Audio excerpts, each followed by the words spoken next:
How to unrepost on TikTok. Hey guys, welcome to the channel. So if you have reposted a TikTok video and now you want to delete that reposted video, what you're simply gonna do is first of all, launch the TikTok application on your device.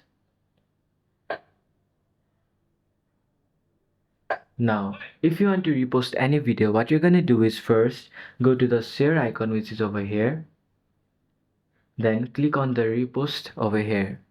Now, if you want to delete a repost, what you're gonna do is first of all go to your profile by clicking on the bottom right corner of your screen. Now, you will be taken to your profile. After that, you can see an icon over here like this. Just click on it. Then you'll see all the videos you have reposted. Now, if you want to delete this repost video, what you're gonna do is go to the share option again. Now over here, you can see the option which says remove repost. Click on it. Then there you go. The repost has been removed from your profile. So this is how you can delete repost videos on your TikTok. Thanks for watching till the end of the video. Hope this video was helpful to you and see you in the next video.